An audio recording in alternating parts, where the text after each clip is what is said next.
me contó que íbamos a tener un invitado especial, le pregunté quién era, descubrí que era alguien que algunos de ustedes conocen, yo también lo conocía, se llama Al Contrarian.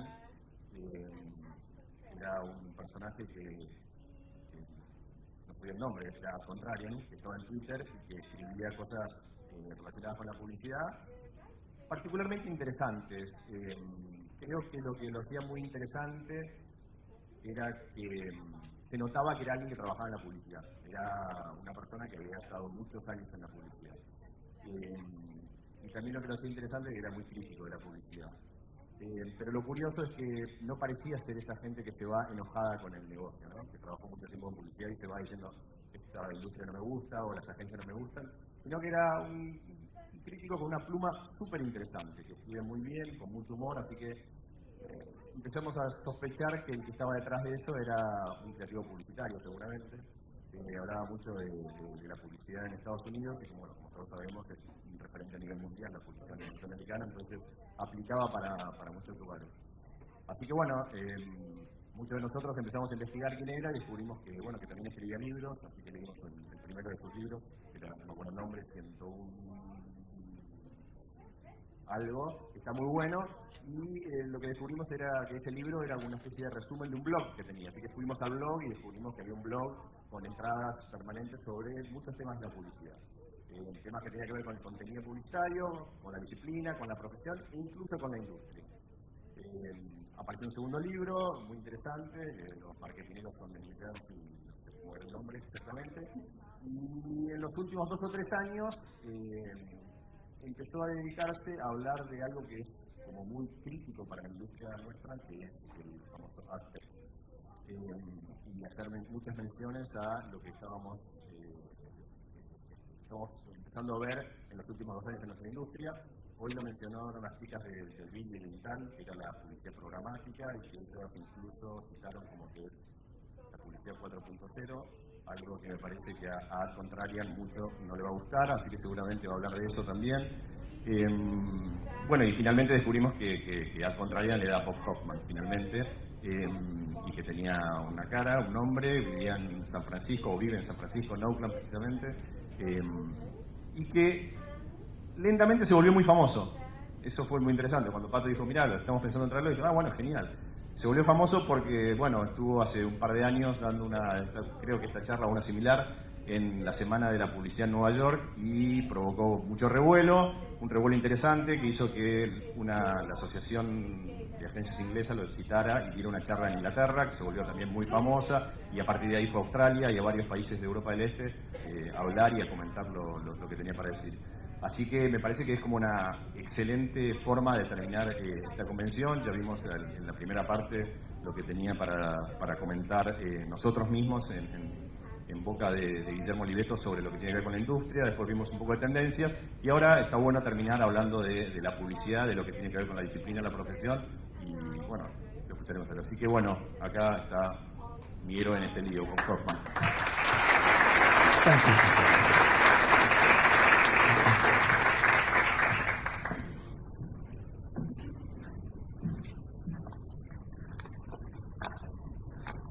Thank you, Santiago.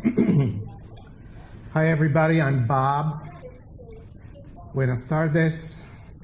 Thank you for inviting me here today to your beautiful city. I'm going to be speaking very slowly today because if I don't, our translators, Veronica and Victoria, have threatened to beat the shit out of me. So, I'm an advertising guy from the U.S., and advertising people in the U.S. have a nervous tradition. We start every presentation with an apology. It's part of our culture of self-hatred. So let me apologize. I'm not an expert on marketing or advertising here in Argentina. Everyone in this room knows 10 times more about advertising and marketing in your country than I do. So I'm going to talk about something I know a little bit about, which is advertising and marketing in the United States. And I hope that what I have to say about my country will be useful to you in your country. Back in the States, we are fed so much bullshit about advertising on a daily basis that it's important for us to take a step back from time to time and have a reality check. And that's what I hope to do today. I believe we marketing and advertising people think we know things that we don't really know. So for 45 minutes, we're going to do a little reality check and go back to basics and see if we can agree that a lot of what we've been told and what we've come to accept as marketing, media, and advertising wisdom is dubious at best and at worst just plain wrong. The title of my talk is Marketers Are From Mars, Consumers Are From New Jersey. This is also the title of a book I wrote a couple of years ago. Now, I know very few of you, if any, have been to New Jersey, but anyone who has been to New Jersey knows that Mars and New Jersey are very different kinds of places. One is an uninhabitable, desolate, empty world, and the other one is a planet. About 15 years ago, we advertising and marketing people started promising the business community something very special. It sounded great. It was going to be amazing. The digital revolution in advertising was going to be amazing. People weren't going to just look at ads. They were going to interact with them.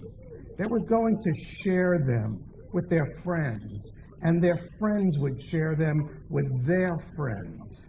And it would all be viral and wonderful. And social media marketing was going to be unbelievable. We were going to put this amazing new social thing to work for us. People were going to go online and join the conversation about our brands and start their own conversations. And these conversations would grow, and it wouldn't cost us a penny. All we had to do was put up a free page on Facebook or tweet some brilliant stuff on Twitter, and we wouldn't have to waste all that money on advertising. A partner in one of the U.S.'s most well-respected investment capital firms said, if you can harness social media marketing, you don't have to pay for advertising anymore. It all sounded so good. But as that old sourpuss Winston Churchill once said, however beautiful the strategy, you should occasionally look at the results. And what have the results been? The results have been tens of billions of dollars of online advertising fraud, corruption and kickbacks, investigations, bots, ad blocking, privacy nightmares, security breaches, election tampering, secret files about each of us in the hands of people we don't even know exist, degradation of journalism, fake news, and the disgust of the public. Other than that, it's been fucking great.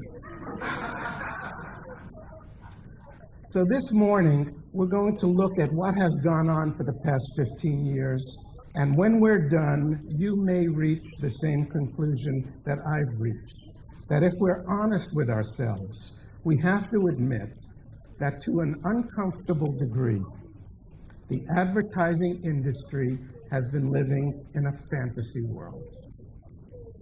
Now, as I said, I'm from another country, and I'm not an expert on marketing or advertising here in Argentina. However, I'd be very surprised if the issues that you are facing here are very different from the ones we are facing back in the States.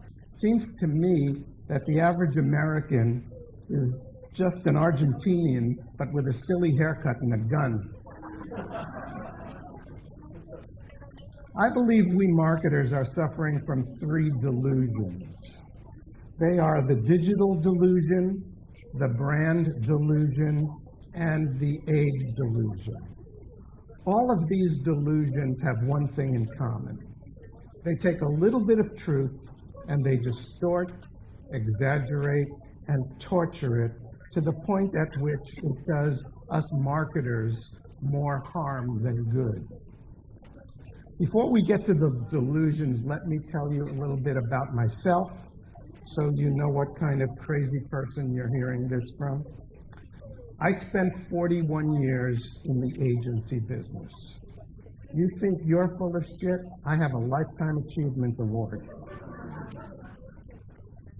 I started my advertising career as a copywriter, and through a series of comic mishaps, I wound up as CEO of 2 independent agencies and the U.S. arm of an international agency. Before I began in advertising, I was a science teacher. There were only 2 problems with that. 1, I don't know anything about science, and 2, I don't like children. I later went on to spend 1 year as the special assistant to the executive director of the California Academy of Sciences. One of the things that being around science and scientists taught me was a healthy respect for the scientific method. Scientists have to go through years of experimentation and peer review before an idea of theirs is accepted. After years of scrutiny, if their results hold up, they can say they actually know something. Knowing something, it turns out, is completely different from thinking you know something. So then I got into the agency business, and the first thing that struck me was that we really didn't seem to know anything.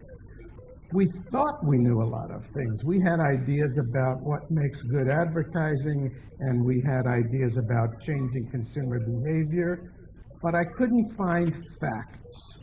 All I could find were the assertions and opinions of experts masquerading as facts. We did things that looked and sounded like science. We used the language and the tools of science. We had questionnaires and computer programs and clipboards, but we didn't use the scientific method. We rarely used controls for our research. We rarely repeated our studies to verify them. We never had peer review of our methods or our conclusions, and we never asked third parties to replicate our studies to validate them. Now, I'm not blaming researchers for this. It's not their fault that the ad industry is not willing to pay for real science. But over time, it led me to develop an obnoxious habit. I stopped believing advertising and marketing experts. I don't care what their credentials are. I don't care how many awards they've won. If they don't have the facts and they can't explain them to me in simple, jargon-free language, I'm skeptical. Nobel Prize-winning physicist Richard Feynman said it best. Science, he said, is the belief in the ignorance of experts. Now, as you well know, there have been amazing changes in technology and media and communication. And these changes were supposed to bring radical changes to consumer behavior. But as far as I can tell, they have affected our businesses and our work environments far more than they have affected the purchasing behaviors of average people. According to the U.S. Census Bureau, last year about 8.9% of retail activity in the States occurred online. 91% occurred in a store. According to Statista, in the fourth quarter of 2017, about 2.1% of retail spending in the U.S. was done on a mobile device. 97.9% was not done on a mobile device. And yet, if you were to read the literature of our industry, you would have to believe we buy everything online and mostly on our mobile devices. So let's get to our delusions. The first delusion is the digital delusion. Has digital and online technology become an inescapable part of our lives? Absolutely. But as a result of all our reliance on digital technology, we have made a very incautious leap of logic. We have assumed that the web must be a great advertising medium. Let's have a look at what we've been told for the past 15 years and see how it aligns with reality. In 2004, researchers Forrester and Company proclaimed that because of digital technology, we had reached, quote, the end of the era of mass marketing. I think they must have forgotten to tell Apple and Coke and McDonald's that. In 2005, Joseph Jaffe, in his book Life After the 30-Second Spot, said, "Now is the time to come out of my closet with this emphatic statement. The 30-second spot, at least as it exists today, is either dead, dying, or has outlived its usefulness. Take your pick." In 2008, Seth Godin, best-selling author on marketing, proclaimed the end of traditional advertising. In 2009, Advertising Age said the post-advertising age is underway. Bob Garfield, a columnist at Advertising Age, said in 2009, the present is apocalyptic. Any hope for a seamless transition, or any transition at all, from mass media and marketing to micro media and marketing are absurd. The sky is falling. We are exquisitely, irretrievably fucked. I know Bob. He's a good guy, but he really needs a hug. Recently, Huffington Post just came out and said it. Advertising is dead. So here's my dilemma. I'm confused. Everywhere I look, I see advertising. Just walk outside. It's on every building, every bus, every T-shirt, every napkin, every coaster, every boarding pass, every theater ticket, and every dry cleaning bag. Every square inch of the planet is covered in advertising. And these geniuses are telling us it's dead. If advertising is dead, I'd like someone to explain to me how Facebook and Google, two of the most profitable companies on earth, make all their money from advertising. In fact, worldwide advertising expenditures are reaching all-time highs. But you've read the same articles I've read. Ad-supported content is dead, right? Listen to this from 10 years ago. Quote, in 2008, for the first time, people used more paid content than ad-supported stuff. That's from Fast Company magazine. It's bullshit. Here are the facts. According to Nielsen, time with ad-supported media is way bigger than paid content. 86% of media time is spent with ad-supported content. Despite the growth of subscription services, the amount of time spent with ad-supported media has grown by about 2.5% in the past 5 years. I'm sorry, you can't kill advertising. On that final day, when the big flaming asteroid bears down on our poor little planet, there'll be only two things left: cockroaches and copywriters. From an advertising standpoint, at the core of the digital delusion was the belief that online advertising would be more effective than traditional advertising because it would be interactive. In fact, display ads are usually reported to have an overall click rate of about 5 clicks in 10,000 ads served. This is not interactivity. This is absence of interactivity. For many years, online advertising was called interactive advertising until it became clear that no one was interacting with it. And then suddenly the term interactive advertising became display advertising. The idea that the same consumer who was frantically clicking her remote to escape from TV ads was going to joyfully click her mouse to interact with banner ads is going to go down as one of the great marketing fantasies of all time. Solve Media, a company that measures this stuff, says you are more likely to complete Navy SEAL training than click on a banner ad. For every person who interacts with an online ad by clicking on it, there are 1,000 people who interact by clicking away from it. But this delusion has led to consequences that no one could have foreseen. As we sit here today, online advertising is a train wreck of historical proportions. About half of what is paid for is not even visible. Fraud is out of control. Corruption is rampant. Somewhere between 600 million and 1.5 billion web-enabled devices are running ad blockers, depending on whose numbers you choose to believe. Doc Searles, author of The Attention Economy, says this is the largest boycott of anything in the history of humanity. Online advertising is despised by consumers, doubted by advertisers, barely sustainable for most publishers, and trusted by no one.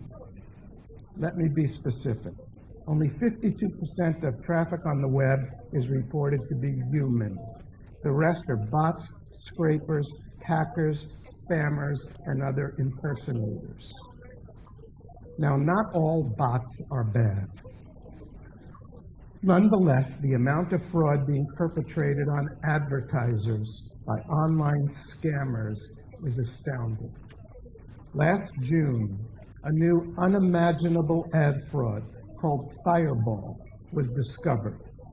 It had infected 250 million computers and 20% of corporate computer networks worldwide. According to Dr. Augustine Fu, a PhD from MIT, now teaching at NYU, who is one of the world's leading experts on ad fraud, this operation was capable of producing, are you ready? 30 billion fraudulent ad impressions a minute.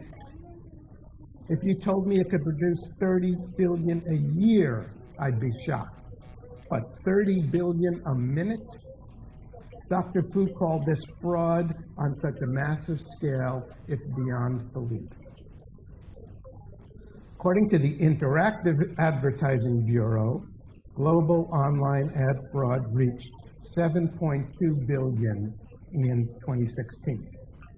According to the Association of National Advertisers in the U.S., it dropped from 7.2 billion to 6.5 billion in 2017. The ANA announced this despite unmistakable indications that ad fraud is growing ferociously and is completely out of control. Every reputable independent ad fraud expert I know laughed at this bullshit. Now, there is some serious data indicating how delusional the ANA and the marketing industry are. In a recent report by Adobe, quoted in the Wall Street Journal, about 28% of website traffic showed strong non-human signals, leading the company to believe that the traffic came from bots or click farms. Using Adobe's 28% number and projecting this out over $237 billion in estimated online ad spending this year, online ad fraud could reach many times the ANA's estimate. If you want to make a lot of money quick, get into the ad fraud business. Here's a chart from Hewlett-Packard showing us why ad fraud is so popular. It has the highest return of any online criminal activity, and essentially no one is ever prosecuted for it. According to the World Federation of Advertisers, within 7 years, ad fraud may be the second largest source of criminal activity in the world after drug trafficking. But it's not just fraud that's wasting advertisers' dollars online. According to The Guardian, and confirmed by the WFA and others, between 40 and 70% of online advertising dollars are scraped by middlemen. Everything that is gray on this chart is money going to middlemen. But, say the experts, digital advertising is so much more efficient than traditional advertising. With precision targeting enabled by the huge amount of data that are collected through tracking, we can reach the right person at the right time with the right message, right? For years I've been arguing against this logic. In 2012 I wrote, big brands need big reach, not the diminishing returns of finer and finer targeting. In 2013 I wrote, one of the great benefits of mass media is that it lacks precision targeting. It reaches all the users in your category. Well, here's how wrong I was. In 2013, the CEO of Procter & Gamble, the world's largest advertiser, told us that, quote, digital is incredibly effective and we're doing more. By then, Procter & Gamble had moved over 1/3 of its ad dollars online.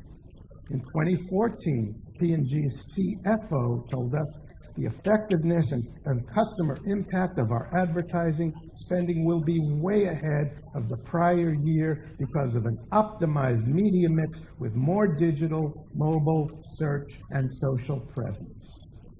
And what was the result of all this precision-targeted, optimized digital media brilliance? In a 12-month period, P&G's sales dropped an astounding 8%. That means they lost $6 billion in sales. P&G shocked the marketing world by announcing that they were discontinuing their precision-targeted advertising on Facebook.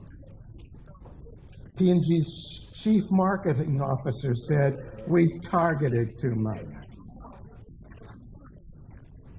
They've done a complete turnaround on digital advertising. Recently, their chief brand officer said, we don't want to waste time and money on a crappy media supply chain.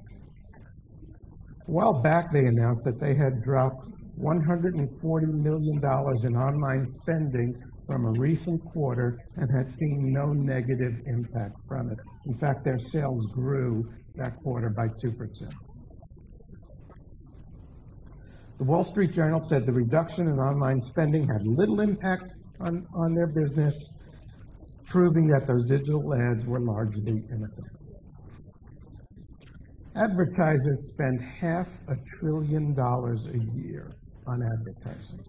You'd think they'd take the time to know their business, but there is convincing evidence that they're alarmingly out of touch. ThinkBox, the TV trade organization in the UK, commissioned a study comparing advertisers' assumptions about consumer media behavior with the facts of consumer media behavior. Let's look at some of their findings. They asked how many minutes a day the experts thought people spent watching video on demand. The experts said about 81 minutes. The actual number was 8 minutes. The experts were off by 900%. They asked how many minutes per day people watch subscription video on demand, like Netflix. The experts said 84 minutes. The actual number was 11.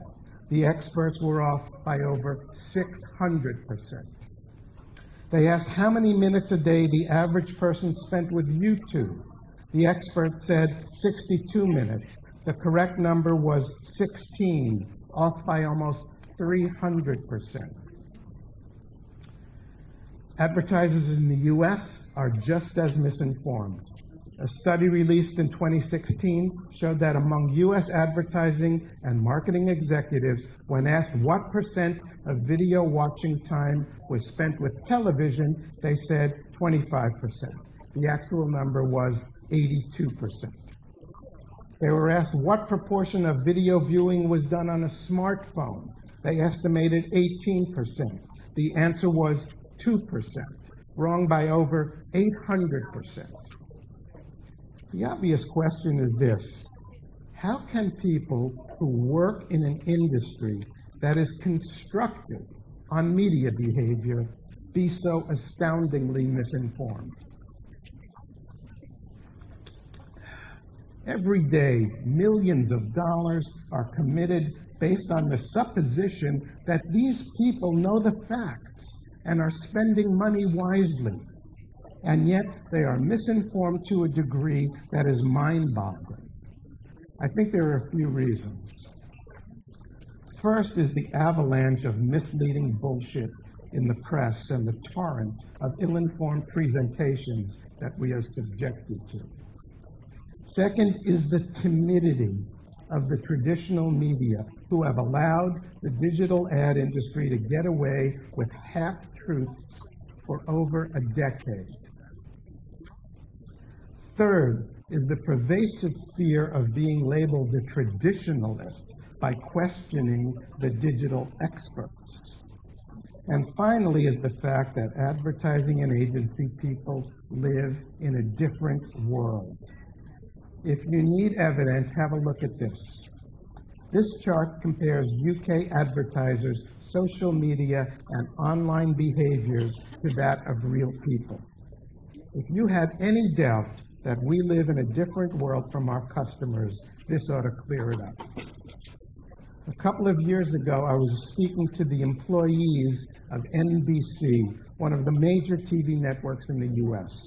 I asked them how much video viewing they thought was done on a TV versus a streaming web device. Consensus was about 50-50. The actual numbers at the time were 95% TV and 5% streaming.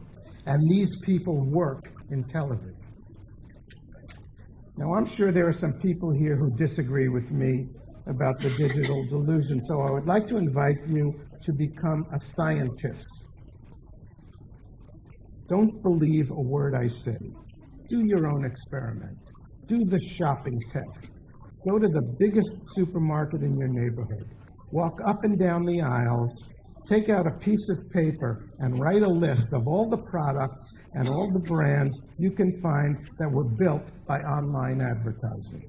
All the brands of toothpaste and beer and cereal and soap and soda and snacks and cheese and shampoo. I think you'll find what I found. You don't have a list. Sure, there are some big web-native brands that online advertising may have helped build, Google and Facebook.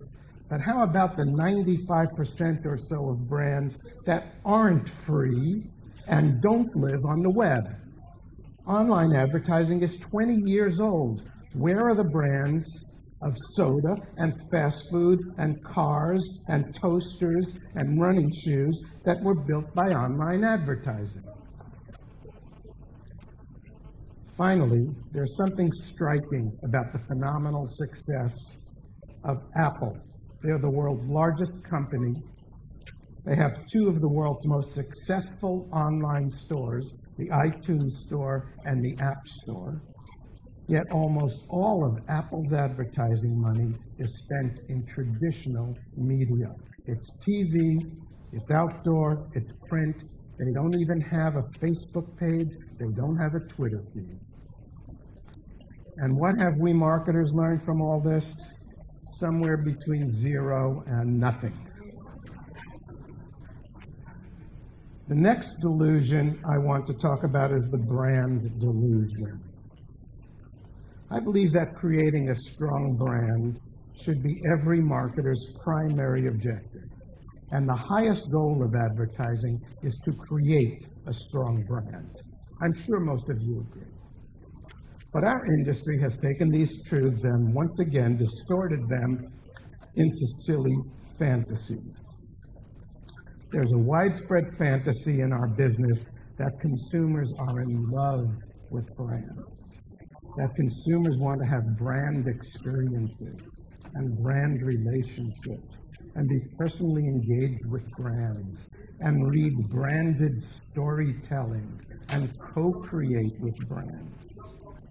Listen to this from Saatchi and Saatchi, their description of what they call love marks.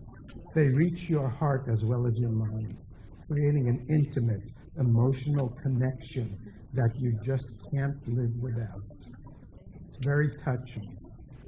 Unfortunately, it's horseshit.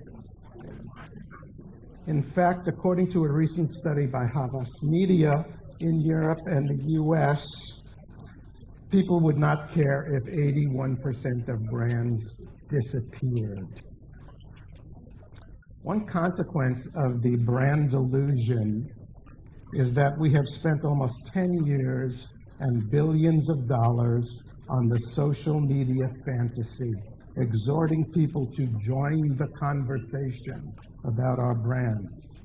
What I want to know is, where's the conversation? All you have to do is go to your Facebook feed or go to your Twitter feed, and if you can read, you can see that no one is having a conversation about brands. Facebook has turned into a festival of traditional paid advertising. There isn't a conversation about a brand anywhere in sight. Somewhere along the line, we got confused. We took it for granted that because social media had become a huge worldwide phenomenon, social media marketing would do likewise. In an article in a recent issue of the Harvard Business Review, the authors report, across 16 studies, we found no evidence that following a brand on social media changes people's purchasing behavior. What more do you need to know? And yet there are still people in our business who believe that consumers are in love with brands. You go to their Twitter files, I'm passionate about brands. You're what? Dude, get a girlfriend. Now, once again, let me state the obvious. Yes, having a strong brand should be every marketer's primary objective, and yes, the highest goal of advertising is to create a strong brand. But that's it. No, for the most part, consumers are not in love with brands, and despite all that we hear from social media experts, no, for the most part, consumers do not want to have a conversation with your brand or an authentic relationship with it, or engage with it, or co-create with it, or spend a romantic seaside weekend with it. If you're a marketer and you believe people love your brand because they happen to buy it, you're headed for trouble. Of course, brand preferences exist. That's what advertising is striving to create. But brand preference is a far cry from brand love. Brand love is largely a juvenile fantasy. Most of what we call brand love is simply habit, convenience, mild satisfaction, or easy availability. Now, are some consumers strongly attached to a few brands? Sure we are. But a recent report said the average Westerner has about 10,000 items in their home. And we are strongly attached to what? Maybe a handful of brands? I promise you, if Pepsi would disappear tomorrow, most Pepsi brand lovers would switch to Coke with very little psychological damage. Nike loyalists would throw on a pair of Adidas without having to enter rehab. Big Mac lovers would cheerfully eat a Whopper without the need for counseling.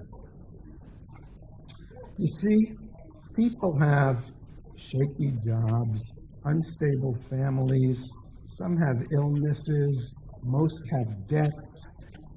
They have washing machines that are broken and cars that need tune-ups and funny things growing on their backs. And they have boyfriends who are always high and toilets that are unreliable and 10 pounds of extra stomach. They have a lot of things to worry about. I think it's very wise to assume that consumers don't care deeply about our frozen chicken strips, our wet wipes, or our motor oil. To test this hypothesis, we're going to put on our scientific lab coats again and do another test. As we know, the current literature of our industry puts a strong emphasis on the social nature of brands. We're told that consumers want to join the conversation about brands and co-create, that brands need to create a community of engaged consumers to be successful, that a brand that aligns with our values will be rewarded by consumers sharing their enthusiasm for the brand with their online community. So let's have a look at your behavior and see how it aligns with the beliefs of these branding experts. Think about your refrigerator. Think about all the stuff that's in there. The cheese, the juices, the jelly, the butter, the beer, the soda, the mayonnaise, the bacon, the mustard. Now think about your pantry. The cereals, the beans, the napkins, the flour, the detergent, the sugar, the rice, the bleach, the paper towels. Now your medicine cabinet. The toothpaste, I'm going too fast, I can tell. The toothpaste, they're going to kick my mention. Think about your medicine cabinet, the toothpaste, the pain reliever, the shampoo, the soap, the Band-Aids, the deodorant, the cosmetics. Now your closet and your dresser, your socks, your underwear, your shirts, your pajamas. Now the garage, the battery, the tires, the wiper blades, the motor oil, the air filter. Now answer these questions. 1, do you share branded content about any of this stuff? 2, do you feel personally engaged with these brands? 3, do you join the conversation about any of this stuff? 4, do you ever co-create with any of these brands? Do you feel like you are part of these brands' communities?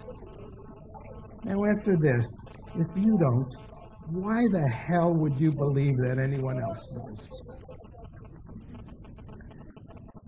In fact, a smart marketer assumes that no one gives a flying shit about her brand.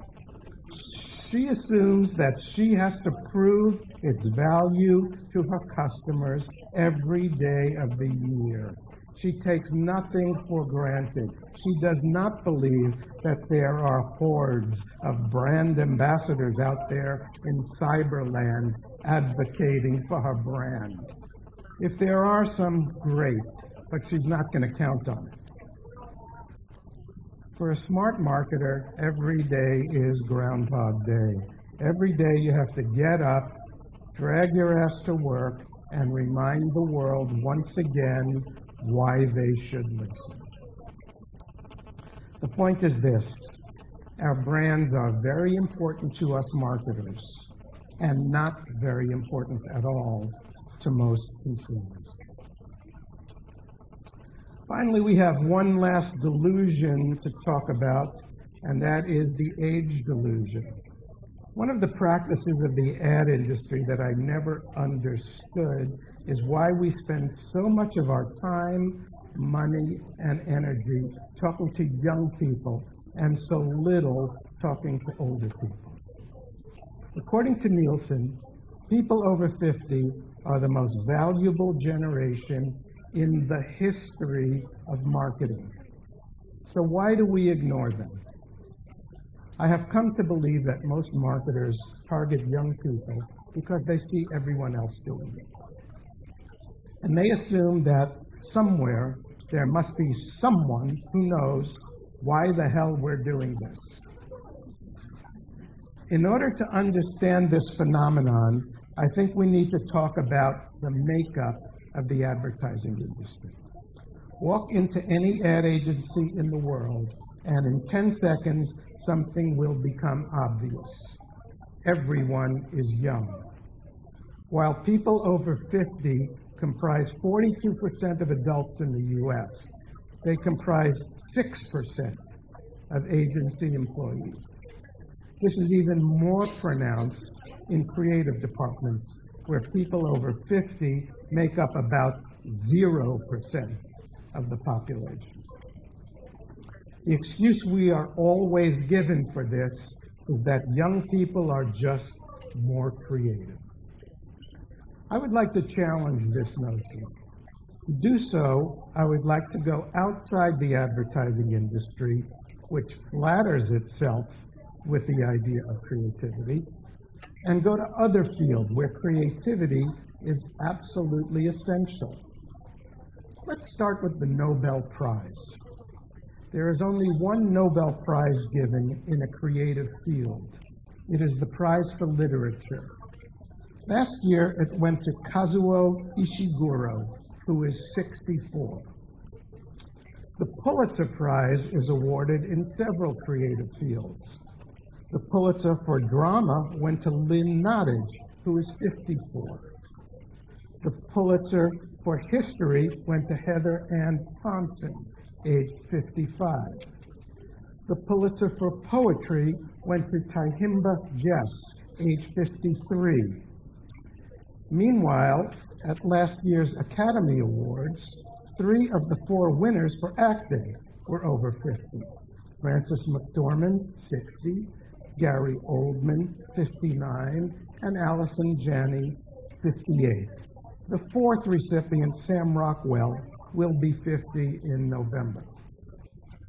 The Oscar for Best Director went to Guillermo del Toro, who is 53. Next, we move to television. The Emmy for Best Drama Series went to The Handmaid's Tale. The novel was written by Margaret Atwood, who is 79 and is creative consultant on the show. The Best Comedy Series went to Veep, executive produced by Julia Louis-Dreyfus, 57. She also won for Best Actress. Best Limited Series went to Big Little Lies, created by David E. Kelley, 62. The Best Supporting Actor was John Lithgow, 73. Best Supporting Actress was Ann Dowd, 62. Best Supporting Actor in a Comedy Series went to Alec Baldwin, 60. So let's recap. People over 50 are creative enough to dominate the Nobels, Pulitzers, Oscars, and Emmys, but are not creative enough to write a fucking banner ad. I guarantee you, not one of these brilliantly talented people could get a job in an ad agency today. Not one. Now let's look at the facts about older consumers. In the US, people over 50 are responsible for over half of all consumer spending. They outspend the average consumer in nearly every category: food, household furnishings, entertainment, personal care, automotive. They account for 55% of all consumer packaged goods sales and dominate 94% of consumer packaged goods categories. They outspend other adults online 2 to 1 on a per capita basis. They have a net worth about 3 times that of other generations. They buy about 50% of all new cars. They control about 70% of the wealth in the U.S.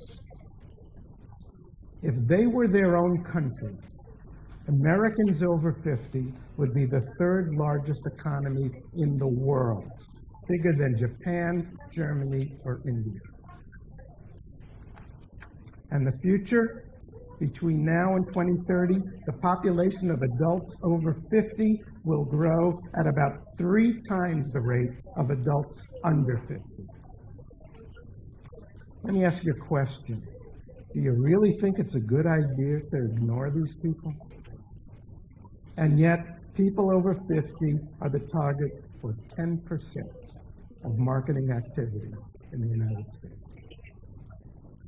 While everyone in marketing is obsessed with millennials, we are actually going through one of the greatest demographic changes in human history, and it's being completely ignored.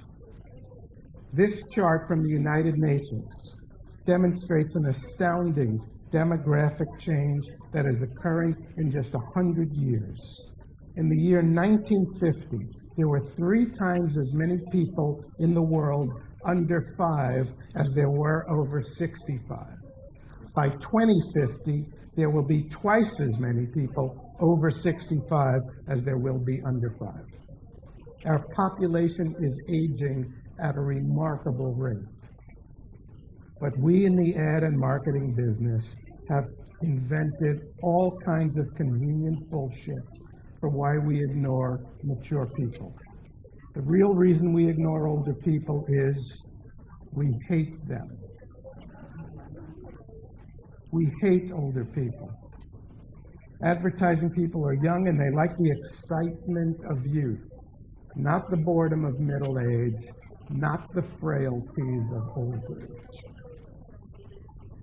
They can't build themselves a hot advertising career by talking to old farts.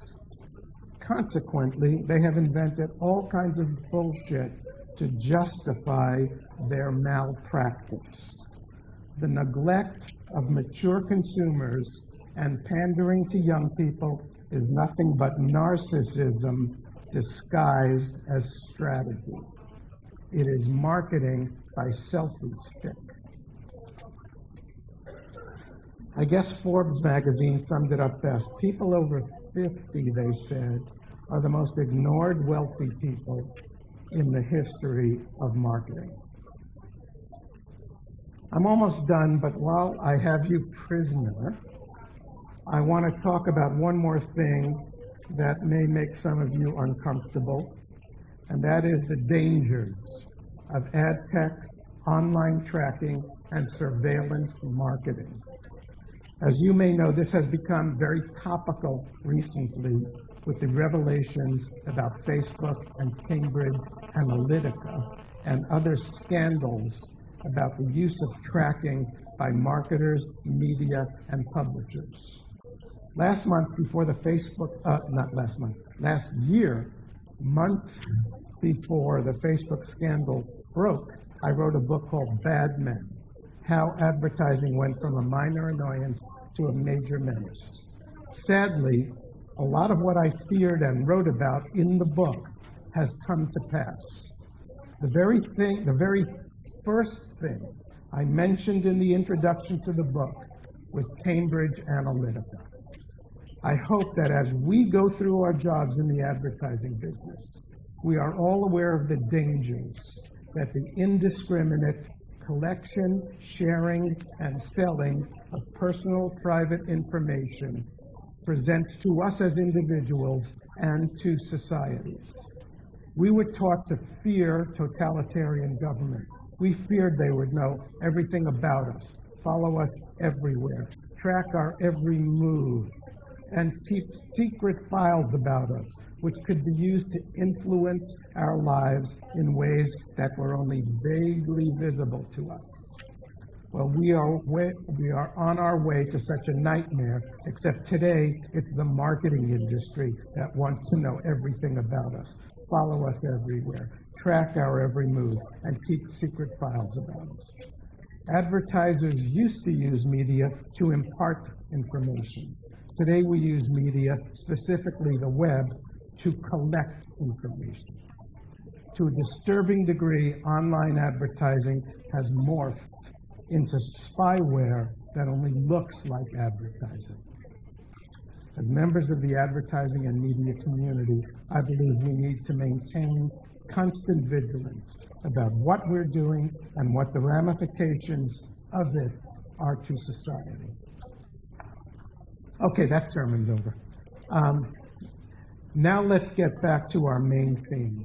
Despite our veneer of creativity, the advertising and marketing business is one of the most imitative and conformist businesses in the world.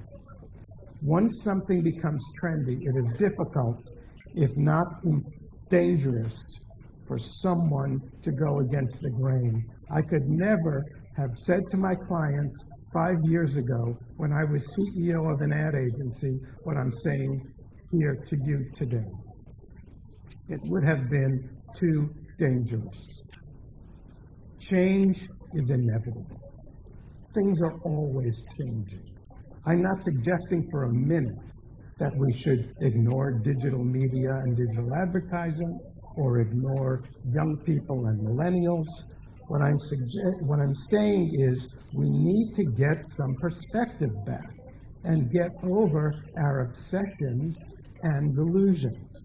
We need to stop falling for the exaggerated, simplistic, irresponsible baloney that has been sold to us by people with an ideology or a financial interest in creating hysteria and promising miracles.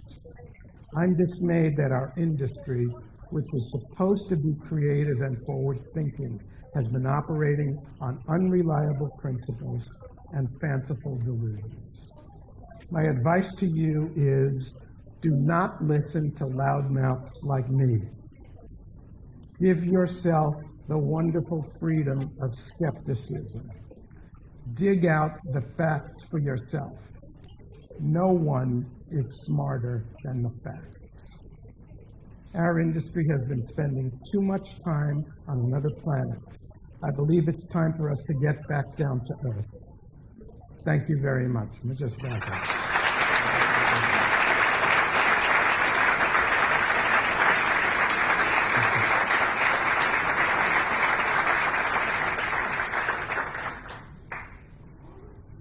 Bueno, si tienen preguntas, auriculares para ¿preguntas? ¿Está bien?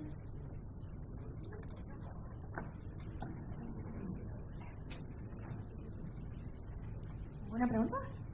Aprovechen, ¿eh? Se va mañana y no vuelve. Just takes one. It's always the same thing. Just a question about amazing keynote. I love everything about it. I don't know, just my perspective regarding the age of delusion, regarding the hiring from our industry. I think it's because the industry is cheap. It's cheaper to to get younger people. They don't pay them, so that's why they don't have that. Yeah, Having said so, my question is regarding the whole 3 points. What would you say will be good for us as an industry to talk to the marketers to actually be on the same track regarding the solution to this problem that you see?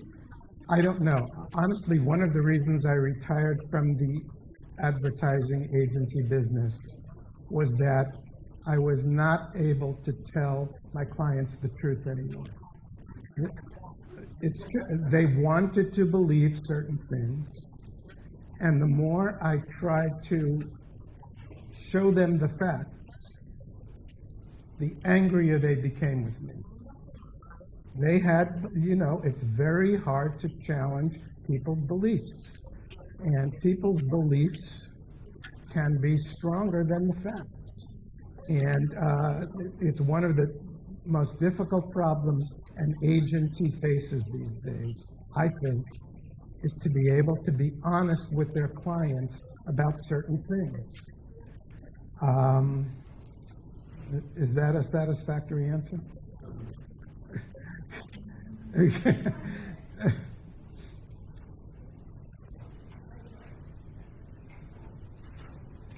¿Alguien más quiere hacer alguna pregunta? ¿No? Thanks. Thank you very much.